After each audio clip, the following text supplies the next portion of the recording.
Hi Cancer, this is Nyonjo from Truth Exchange Tarot. Truth Exchange Tarot, and I'm here to do your March 2017 reading. I just want to say thank you to all the people who liked, shared, and subscribed to my channel. Thank you very much. So let's get started with your reading. Your overall message for March 2017 is trickery. I feel like you've gotten this card before, but let's just get into it.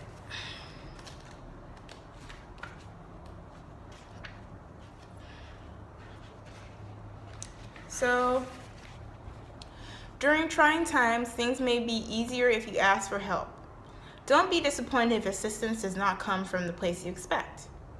Am I afraid to tell the truth? How does that fear make me manipulate others? What do I really need to say? The key ideas are dance of scarcity, coveting possessions, vulnerable heart, self-honesty, accusing others, hidden motivation, or hidden motives. What is the little other thing here?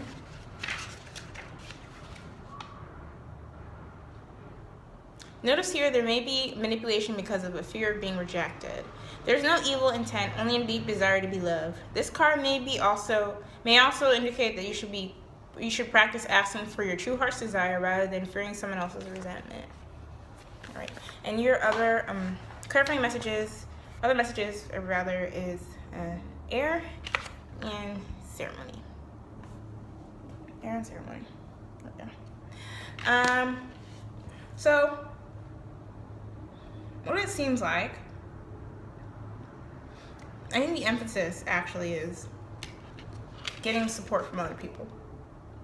And how that's really been difficult for you lately,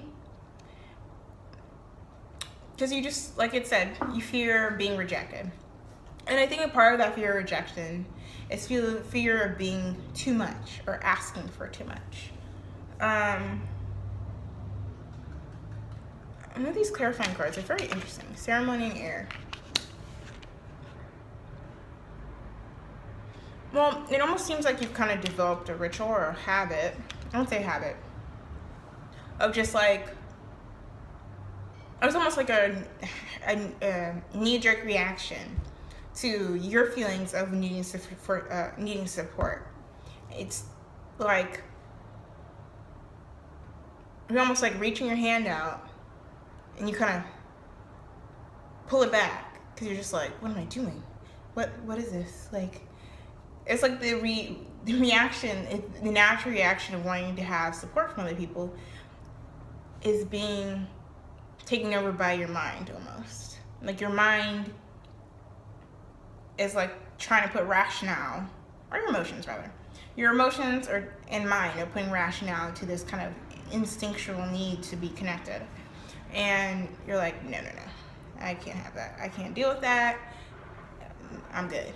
But the reality is that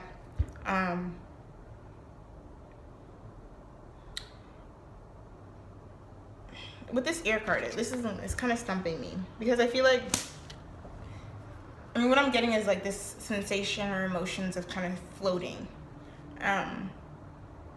without any support. And because you're just kind of floating, you have no destination. You have no place to go. You don't know what the fuck you're doing. You're just kind of there.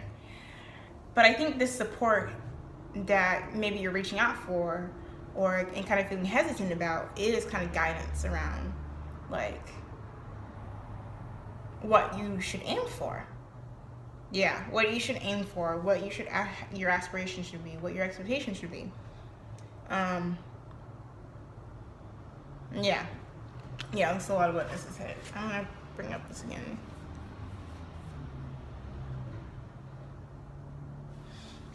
And the last part about don't be disappointed if assistance does not come from the place you expect. So it's just saying, don't judge a book by its cover. The usual.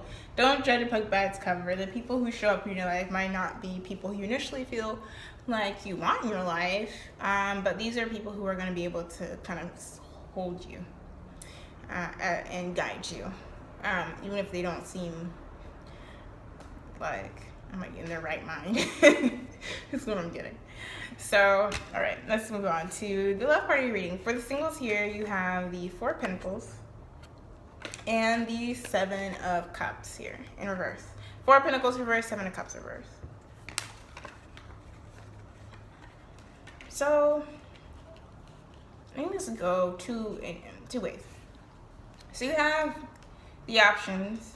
So you're holding back from making a decision is one of them. And also,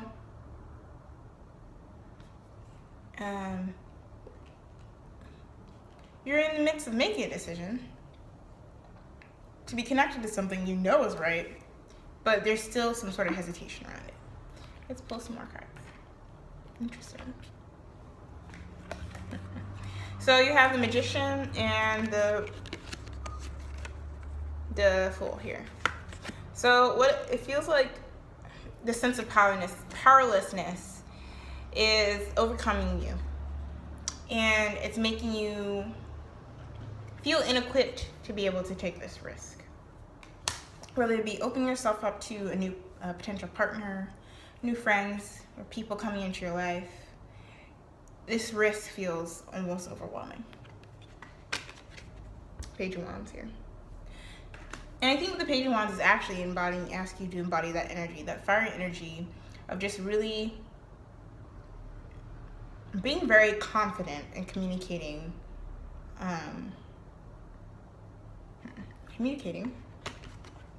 The Emperor in reverse here. Communicating what sort of flexibility you need in terms of your relationships, romantic or otherwise, or friendships or otherwise. But regardless, it just seems like this kind of flexibility that you need in terms of really how you see being connected with other people. Don't be afraid to speak that truth. Don't be afraid to be very direct and very cutting and biting in what that really means for you, because you already know there's one right way for you. I mean, there's a lot of ways within that one right way, but there's one right way for you. And it's just asking you to take a risk, even if it feels like you're not ready yet. Even if it feels like there's nothing to catch you.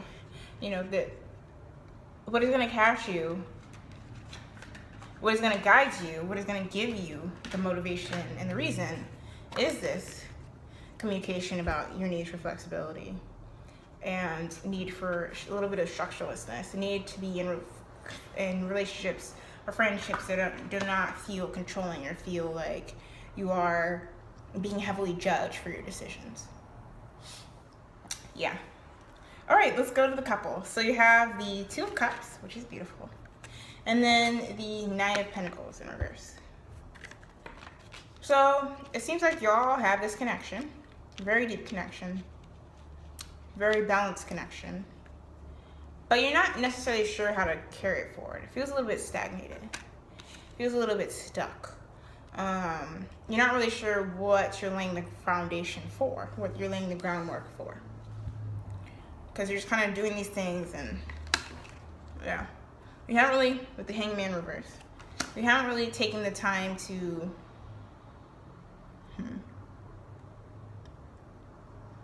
know what each other's perspectives, y'all's perspective is on what y'all are building. Because right now it just seems like things are just sort of happening without any guidance. They're not really like being directed. They're not really, and as a result, not necessarily feeling satisfying. I mean, there's an element to surprise that needs to happen in relationships, but there's also an element of commitment. Whether that be, I mean, level of consensual commitment, whatever commitment looks for y'all, that looks a little different for everybody. Regardless, there's a conversation or a dialogue that needs to be had about where y'all are going, essentially, what y'all need, what you expect. And it does not seem to be happening. It seems like either it's not happening, or when you do talk, it's like y'all are just have different mindsets. And it seems like it could be that you have sort of similar mindsets actually, but you just communicating in different ways. So you're not really hearing each other. Oh my gosh, two cards came out. Okay, whatever. Seven of Swords and the Two of Wands in reverse. Yeah. So this is kind of what I was saying about having two different mindsets. So it kind of feels like a betrayal almost, because your partner or partners are feeling some different way about it, or you're feeling some different way than your partner expects. And it's making it very difficult to make a decision how to move forward. But like I said, really a lot of it is just communicating. It's telling the truth. It's like,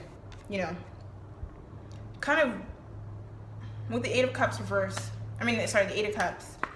Eight of Cups has to do with walking away from an emotionally unsatisfying situation. So I think what the root of that unsatisfying situation is the lack of dialogue about what y'all are trying to move towards.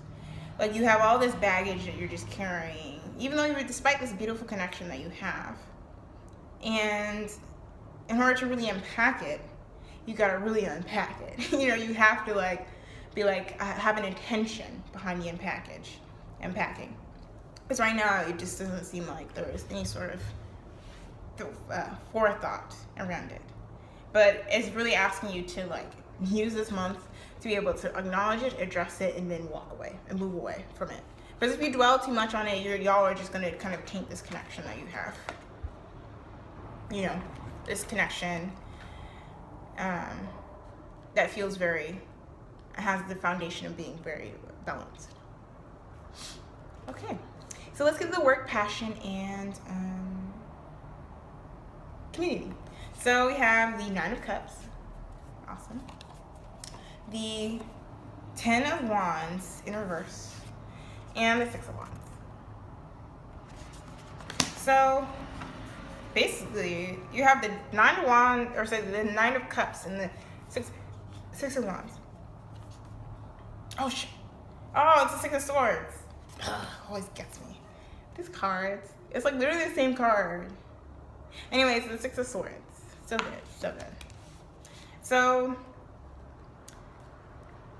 you have this, right now it seems like there's sort of this feeling of being satisfied, emotionally fulfilled in the situation that you're in right now. It's like you're reaching a conclusion. Or you've gotten to an emotionally satisfying place so that you're able to, release the burdens that you've been holding on to. Release the anxieties, release the worries, release the bullshit, because you've gotten to this place of completing this cycle. So once you complete the cycle, now you just gotta let go of all the things that came with it, all the kind of anxieties, worries. Because even if you get to where you are and you feel good about it, some people are just really scared that it's gonna be taken away from them. So I think it's also asking you with the Six of Swords here is really take the knowledge that you have through this experience and really carry it forward. Really, this is continuous element of carrying it forward, of movement rather. Because with the Six of Swords really also just talks about this process of kind of building a bridge from your experiences. And it could be a process of building a bridge, not just in terms of your life path or your career path or your work path, whatever, but also building a bridge to connect with other people. Let's pull another card. Yeah, this is beautiful. You have the Wheel of Fortune here. You've done the work you've gotten to a place where you feel satisfied. This situation, this work, passion, their projects or community situations are kind of coming to a head, to a culmination. And as you're moving away, building this bridge, you're connecting it to this sort of just a change in luck. Because all this other stuff has felt really unlucky, and you kind of feel a little bit still unstable in your situation. And I think what this is saying is that there's going to be circumstances, situations, or synchronicities, what is the word? Coincidences, whatever. They're going to come about that make you really feel kind of pushed to connect with other people. Yeah, you have the Emperor here again. You have the Emperor 3 times here. So with the Emperor, it's really talking about taking control of your situation. Knowing what you have control over and knowing what you don't have control over. But ultimately knowing that you are the one who has the ability to dictate and be the author of what this kind of energy is manifesting as. Even if it just kind of, it's like you're giving all this money, this gold or whatever, and the universe kind of puts it into your life. but it's up to you to how to shape to what to spend that money on. I mean, literally, this is like a work passion thing, but also like figuratively in the sense of like you're being given these resources, and now it's up to you to know how to use them, how to build from them. So, yeah, that's awesome. So let's get to your higher purpose and spirituality, or higher purpose and spirituality is how I've been saying it. Whatever. All right, so you have the Emperor here again, the Hierophant, and the Sun. A lot of people are getting the Sun. It's beautiful because it's probably Aries season's coming up, and that fire energy. So with this is literally Aries. So with the Emperor here as your challenge, it really is like what I just said. It's really kind of like dictating where this energy is going, and doing it in a way that feels very much within your control. But with having that control, in order to have that real control, not in the sense of being controlling, but actually manifesting what you want, you're going to have to be open about what you want. You're going to have to be vulnerable by sharing what you want. Because if you just kind of hide it, you're not going to ever get it. If you're keeping a secret about what you want in your life, you're not going to get it if you just keep it locked up. You just can't expect it just to happen. I mean, you can have the resources being put in your life, but if you just squander them and let the opportunity go, you're not going to be able to like utilize them, And with the Hierophant too, it's just like saying, like, use this time to create a philosophy around how you engage with this sort of energy. And I guess what I mean by that is that I think maybe it's almost like you already kind of have the philosophy there. You're just kind of solidifying it, is what I'm doing. You're solidifying this philosophy around your connection to material abundance, to just abundance in general, and knowing how to utilize those things in a way that actually feels good to you. So it's basically telling you already have an outline. It's just the context of it that needs a little bit tweaking. Basically. That's basically what I'm trying to say. And then with the Sun here, it's just talking about this, it's almost like a happy ending, and just being playful within this. Because it's kind of a large project you're taking on, all this energy. And it's really asking you to remain playful, remain hopeful, remain optimistic throughout this process, because ultimately you're building a foundation that you're always going to be able to come back to. So even if things feel like they've completely crumbled down, you'll be able to go back to this foundation that you've created that is just for you and makes sense for you. Even if people if people come in and completely destroy it, you will always have that foundation to come back to. You always have this to come back to. All right, so let's get to your overall advice here. So you have, we are all sisters and reflect divine in one another. And when I let others shine, I shine too. So this is really talking to, like I said earlier, just being really open to being connected with other people throughout this process. And you can see here, these 3 people are naked. And it's just that re-emphasizing this card earlier, the trickery card, of this need to be very vulnerable and with other people in order to kind of like let this shining happen. And I think this is also speaking to a sense of competition. And if anybody is in your life kind of trying to create a sense of competition, those are not people who are supposed to be there or serve you. Those are people who you need to walk away from, who are trying to manipulate you into thinking about things in a specific way. Like, those are not people who are enabling your growth. These are not people who are going to hold you, as you are suspended, and they're not going to guide you in the way that you need. You need people who are really going to do this. I'm going to read what that says, and I'll close out your reading, y'all. So, as we enliven the spirit of love and support for one another, the sacredness of sisterhood blooms all around us. No matter where we've come from, we're all sisters, reflecting a distant radiance while holding one another during times of growth. Continue to be a loving mirror for the women in your life, and keep learning how to elevate yourself and your sisters. Nurture this powerful era of divine feminine and recognize the unique gifts we each carry. We all long to be seen and valued, and we're feeling the call to commune, and connect. Make space in your life for this unique bond to flourish. May we walk with trust and love. May we inspire and be inspired by our sisters. May all women celebrate one another in the many shades of our shared cycles. All right. So that's your reading. If you like a personal reading from me, go to my website, truthexchange.tumblr.com. It's in the link below. And I have full moon and new moon readings that I do every month. And so check that out on my website or my Instagram at truthexchange tarot. And yeah, thanks for watching. Blessings.